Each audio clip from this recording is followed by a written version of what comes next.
tugiye no guheraho kuko niyishyushye n'abandi turajyanana Byiringiro Laguin umwe mu bakinnyi ntemera karakterize suko ngo nangize ngo nagumwemera mu kibuga ni n'ibintu agomba kuzahindura naho agiye akikonsantra ku gakazi nimwe mu banyamahirwe babayeho mu mateka y'umupira w'amaguru mu Rwanda Laguin agira amahirwe ngira ngo agira hari n'igikundiro n'amakosa akoze bakayihanganira mu gihe cyo hambere yigeze gukora impanuka imodoka yiraza mu muhanda bivuga ko yari yarunyweye yaruhaze kandi barabikavaringa numwe mu bantu bagize amahirwe ubukwe bwe mwarabubonye ko afande James Kabarebe yarahari ari mu bamushyigikiye ibyo byose n'umugisha reka mvuge ngo Laguin yagize umugisha ukomeye cyane Laguin yagize umugisha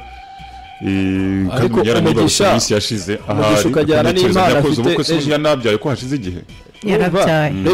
umugisha ajyana n'impano ye afite impano idasanzwe ubwo rero ntabwo abantu bamushatse bo muri siporo bari babuze ubwenge oya n'abareye batabibona gutyo nibo bafite ikibazo cy'imyumvire ntabwo ari ikibazo cy'abari bamushatse oya Byiringiro Laguin rero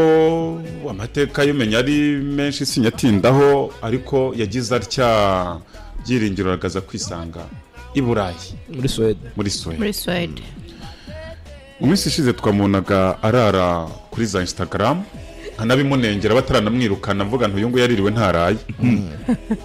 kandi koko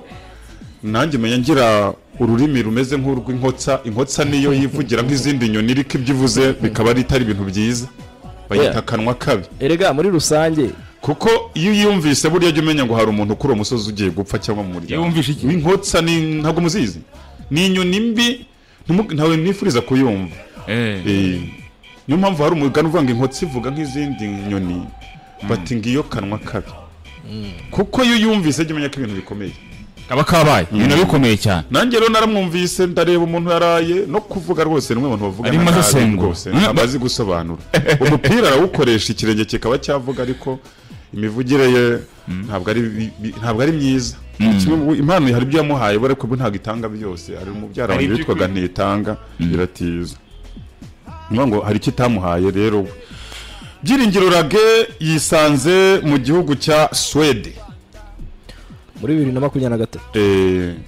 mu kwa mbere ko hajyayo nabyo byari amafiyeri menshi byari bigoranyemo bivugwa ko yajyanwe no witwa Mopenzeto wabaga muri APR ari nabyo biriya akanyabwa bagarukaga bavuga ngo umukinnyi ese niho yahereye buriya nicyo yahereyeho atuwa mukinnyi wawe tarimo atajyahe ariko akibagiza ko umupira wacu wo mu Rwanda habamo ibintu byinshi kungukaho ntibiraza keretse nitugerageza kumva neza icyo umukuru w'igihugu yashatse kutubwira kuko n'ubundi turabivuga kubera ari umukuru w'igihugu yanabivuze twese tugatatu nibyo koko umupira ugomba gucuruza na siporo n'abatabyumva tutanazi niyo biva n'inzira bizanyuramo buri umukuru w'igihugu ikintu cyose avuze nta muntu ukivuguruza ntawe uca ku ruhande ahubwo dusigara dushakisha uburyo twisanga muri uwo mujyo umuntu agashaka uko yakwitsindagiramo ngo yibonemo cyangwa se tubyumve ku bubi na bwiza rwose tugashaka ngo ni gake cyane cyetse muri siporo ho nabonye wagira ngo ni igihugu mu kindi umukuru w'igihugu avuga rimwe gatanga impanuro bwa kabiri ibintu bigakomezaho ejo hari aka interview dufite naganira n'uwitwa Thomas wabaye muri Gorilla ambwira ibyabaye muri Gorilla ijya kuzamuka biteye ubwoba Thomas yari kanyamayaye wabo Thomas ejo tufite interview ye kereka ubwo mbonye ifoto ye nibwo nawe cyane ndaza yari umukozi wabo cyane ariko aravuga ati genda ndashyira kuri hasi tumenye bikorwa byose biti siporo yadashaka kugira ngo nibura ntanga umucyo aravuga ngo abatoza bamwatse amafaranga mbere yuko ajya no muri Gorilla ndavuga bamuhandi bandi kugira ngo yari afite impano aravuga ati kanyakanyatsi 100 ko nk'umwana w'imfubyi utagira se na nyina kariyeri yahise ipfuye umunsi nabuzugira ibyo byose tuzabigarukaho ariko icyo bikomoje ni kuri ngo tuvuze ko yari amafiyeri y'ubujya agezemo ubwo rero impano imugejejeyo ntabwo yagiye kubw'impuhwe aya hari i Burayi cyane ntiyagiye kumwe mu bakinnyi ko dufite hano mu Rwanda rwose bahanyanyaza bakiri bato muri cani niho yemereje abantu ya cani yo muri covid bataramwemeraga muri aperi ko bamwemera ndibuka atsinda igitego APR yari komanze ku matsinda ya APR ikurwamo na Berkane murabyibuka hasigaye nk'iminota 10 byari byarangiye abantu bari batangiye kuvuga ko yagiye rwose byari byarangiye burya rwose ni cyagiye umupira rigiye kubwira utari ko witonze gatoya hari ibyo utaramenya cyangwa se hari bitaraye amateka n'igihe akwangira pe nka Simeone amateka nze kumusekera ya Champions League ukabona yakoze byose ariko abura amasegonda ukabona Sergio Ramos aramwishyura cyane bibaho Arsene Wenger nawe ntumwibagire nabawenga hari igihe gira gutyo ukabona n'akantu ka signature kaburagaho konyine ibindi byose yari yabikoze ariko abanyarwanda badafana APR kuko hari n'abakeba ifite baba batanayifuriza icyiza na kimwe rage bamwemeye muri cani arimo atera umupira cyagiye ya cani abantu bambaye igitego cyasugira iriya cani hari ukuntu barage niho yemeje abandi batari abanyamukandagira rage yagiyeyo ariko rage nkuko mbyemeza ashobora kuba ari umukinnyi ushoboye yego ariko afitemo kudashobokamo somehow ariko aracyari muto umenye bamukubita icyuhagiro akazagaruka mu murongo cyangwa se akanatana bikanga complete bijya bibaho nese umugiye kubwira ngo muhajiri azongera ave mu muti mukinnyi ukanganye cyangwa aracyakinira kwa hoze ari muhajiri biragoye ko abantu biyitirira abandi nuvuga ngo muhajiri wubu ari kwiyitirira muhajiri wo hambere niba abantu bakimubonamo abantu barangiye turabona n'uyu nguyu ntabwo ndi kubona muhajiri yakongera kuvamo umukinnyi hamwe n'umukinnyi muri half time kuri match yakamugaruriye izina ukabona nta cyo bimubwiye ukabona aranezerewe umukinnyi ukubita imyaka ingahe adahamagarwa mu Mavubi kandi umupira tuzi ko awuzi ukabona nawe yarabyakiriye hari umuntu aba yapfubye niko ragenda ashiramo abantu batagira ngo burya barimo gutera imbere rero nawe adacunze yazamera muri iyo format ya muhajiri dore ko agiye guhemberwa ahantu nta pressure ibayo pressure kazaba gasigayemo gusa naga pressure ariko bano bakinyi bakagira na muhajiri yagombye kuba akagira ubundi muhajiri nawe yagombye kuba umuntu usa nk'uhanganye na Reyo yagiye yibenga shekira aho ngaho yagiye ayitsinda se yagiye gutyo yagombye kuba nawe ari umuntu uvuga ngo reka mbemeze n'ejo bundi kuri match bumvaga batamuvugiriza buse nyine ubundi barahanganye komera abafana bavuga bati ikibore ubundi barahanganye nuko nyine biba byamwangiye ariko ubundi barahanganye rage rero ubwo nabonye ibihuha byinshi ngo yarari Tanzania siko biri rage ejo bundi ikipe igira gutya biramusezereye ya Scientific bamwe bati batandukanye neza n'iki ariko rage cye navuze ko ariko adashobotse cyane kuko iburayi bana kuberega burayi buriya bafite abantu bita kuri buri detail twe dushobora kubona abazungu ukagira ngo nabatesi najyaga mbona abantu basabiriza ku bazungu mu gihe cyo hambere byarapfitse hari ariko umuzungu yacaga hari Nyarugenge mu mujyi abantu ukabona bamutonzeho n'abari smart bamusaba ngo abaha amadolari ngo abaha amafaranga ariko abazungu sabasuka abazungu n'abahanga ndetse birenze Imana yabahaye ubwenge budasanzwe nabo babubyaza n'umusaruro umuzungu atekereza mu myaka 300 iri imbere azi kazaba atakiriho akaba n'umuzungu utagira abana ariko agashaka ngo bene bazabeho neza nivanga abazungu n'abahanga ntabwo twabonye ko arara muri YouTube bo batabibonye ariko ngiye nkeka ko buriya bararaga kuri YouTube Instagram kuriya wenda biri mu bihe bye bya nyuma nkeka ko byari byararangiye ashobora kuba nka depression kuko ikindi nanone abakinnyi batamenya twabivuze hano nuko abantu wenda badakunda kubyumva neza social media naga ari ikintu cyane ku mukinnyi nk'ugiye kuri football scorer usanga ibintu nyine bibi ku mukinnyi kutitoza harimo ariko social media nayo bayigaruka kuko buriya yo uyijyaho ni nziza ushobora kuinteractinga n'abafana yego ariko ushobora kuyijyaho ira frequency yakoreshaga ubona ko yabihoramo cyane ntusinzira udasinzira ku mukinnyi ni ikintu kibi cyane icya kabiri buriya social media uyijyaho ushaka nyine ko bakubwira amagambo meza wenda buriya niyo concept ya social media no kuvuga ngo ushyiraho nk'agafoto ngo abantu bakubwire ngo we wambaye neza ugize gute bagushima no hakabaho igihe uyishyizeho umuntu agaturuka iri ati nk'ibi ni ibiki no urumva yo ni negative ni ibintu utari witeze icyo gihe rero bakubwira ati kwanza ushobora kujyaho wenda umukinnyi nka kuriya muri Sweden yavuyemo hano agiye muri APR yavuye muri APR ajya muri Sweden 2023 urumva bariyo si umuntu wabo none wajyaho abariyo bakakubwira ati kwanza we n'umukino n'umupira warakunaniye niyo mpamvu uri muri ibi ngibi urumva iyo ni negative bagukubita iyo negative rero ikakwafecta bura mu mutwe bita byivanga bura niyo mpamvu nyine umuntu umubwira uti social media yireke niba uri umukinnyi uyigeho nyine we interactinga n'abafana ariko ntibibe guhoza uko ni nako kana agomba gukosora ko wundi we ni umukinnyi mwiza afite impano afite icyo gikundiro bavugaga ariko agomba gukosora social media baze kubisoma ni ibintu bigera nko mu 10 ariko icyo cyo bagishyize ku mwanya wa kane social media ni ikintu kibi cyane ko urumva abantu babona social media bakagira ngo ni ikintu kiri aho ngaho ni inkota y'amujya abiri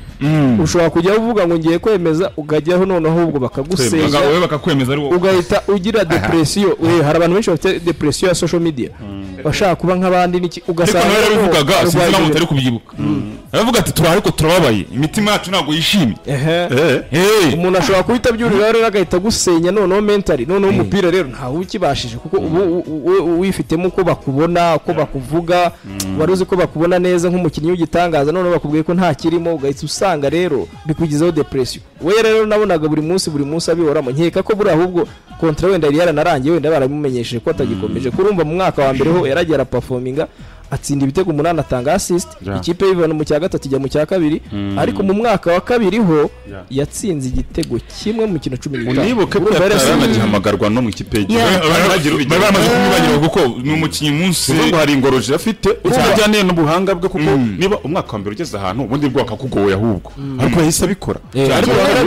hari harimo ikibazo igitego kimwe mu mikino 15 ni statistique mbi cyane no bari abazungu bo nyine iyo ukora neza baragushima wasubira hasi bakabikwereka direct ngenda garuka nanone kuri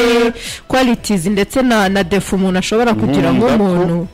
nanjye mbavuga nti nk'umunsi Fine FM yabonye ko Televis nta kikirimo dirimo nagende igitondo cyakare cyane nibyo mujya muvuga ngo abazungu bajya n'ikintu bemera ko murangira karitezo zigashiramo umuntu agira igihe cye kandi utagikoresheje neza ngo wumve nyine ugeze kuri ya point ntacyo ushigaje nyine nyuma biza kukugiraho ingaruka ndagaruka n'ubundi kuri ndahera kuri kariteye n'umukinnyi mwiza ajya kujya muri Sweden buri wese yarabibonaga ko adizavinga kuba yajya hanze y'igihugu ariko nanone ni refere kuri saga yigize kuba yindi yo kugonga n'iki murabyibuka ko baje kukusa nk'aho babicecekesha ariko yari yabaye ndebe se yaje kuyivamo gute Byiringiro Rage ni umukinnyi mbona ko agira amakosa pe nk'umukinnyi sinzi nimba ari ukubera imyaka cyangwa ari ubuzima umuntu ageramo yisanga amatabye expectingaga ugasanga ubaye undi wundi rimwe na rimwe bijya bitubaho nk'abantu hari umuntu ugera kuri level hanyuma ya level igatuma n'ubundi utangira gukora ibintu utari wateguye kubera ko wageze ahantu abantu bari kugushima abantu bari kukwereka ko bagukunze kumva ko bya bintu bizahoraho nyamara nuvuga utubwa abantu bari kunshima none ejo banangaya burya abantu bagukunda bitewe n'icyo uri murakora iyo icyo kintu utabashije gukomeza kugitanga ugera ku rwego ntundi bagutuka babandi bagushimaga akaba aribo baguhindukirana bakagutuka rero iyo situation ugomba kumenya uburyo yikuramo icyo genda byibuka byarabaye ajya mu gihe cyo kuba yaceceka twese bitubaho ariko birangira yivuyemo sinzi uko yayivuyemo ariko icyo byansigiye nuko ni umusore ushobora kuba yakora amakosa akaba muri period yo kuba yayabamo pe ariko n'ubundi akaza kuyivamo nkuko yayivuyemo cyagiye rero reka mbisanishe nino situation yararimo muri Sweden yaragiye agira igihe cyo gukina abanyaswede baramukunda mwabonaga ifoto kuri hano kuri Magnifique yayishyizeho abana barimo barashaka kumusuhuza bivuze ngo yarari mu bihe byiza ibyo bihe byiza rero hari igihe kigera bigashira bitewe n'impamvu imwe cyangwa iyindi bitewe wowe n'ukuri kwiyumva aba bakinnyi bacu tubyemere cyangwa tubyange hari aho bagera bitewe nuko wakuze cyangwa naho wisanze utabitekerezaga bikakugora kuba waba muri iyo situation iyo cyane cyane ugeze ahantu abantu batangiye kukwereka ko bagukunda cyane cyane nk'uyu mukinnyi wageze hanze akabasha kumarayo wenda iminsi turemeranya ko mu bakinnyi bo mu Rwanda bamaze iminsi wenda nawe arimo ntago yahise agaruka nubwo yagarutse nyine byarangiye abaye nka bagenzi rero ibyo bituma rimwe na rimwe utabasha kujera situation ari naho yaje kwisanga noneho kugeza finali atakibona umwanya wo gukina noneho nkuko Christophe yabigarukagaho hari situation ugera mukananirwa kuyijera bigatuma ukora ibindi bintu social media ku bakinnyi bacu biba byiza yirinze kuko comments nyinshi ziza kuri zino social media zacu ziba ziri negative aho rero usanga wapfuye mu mutwe ari nacyo ntekereza ko Rage muri ya minsi twamubonaga arara kuri Instagram arimo atanga ibiganiro niyo periode yari irimo ahubwo ukibaza ngo arayivamo ate cyangwa se ibi biraza kurangira gutari reka ngarukire kuri no situation iriho ubu ngubu yanga ibyo rero ubwo ejo nibwo babonye abantu nyine bagiye kubona tugeze nyine kuri gapapu tayari abantu bagiye kubona ifoto irasohotse byagenze gute rero kugira ngo twisanga aha ngaha abasaza babo ariko ari amafoto magnifique arafite amafoto magnifique abarege nicyo mwemerera tugomba kwinjira byagenze ukuvuga Byiringiro Rage aba asoje ubu ndi ko operation yoswa cyane aba asozanyije n'iriya kipe and weekend Byiringiro Rage ariko bakamubwiye abona amakuru ko ashobora kuba yajya mu Buholandi muri test mu cyiciro cya kabiri mu test mu Buholandi Byiringiro Rage ariko muri ibyo byose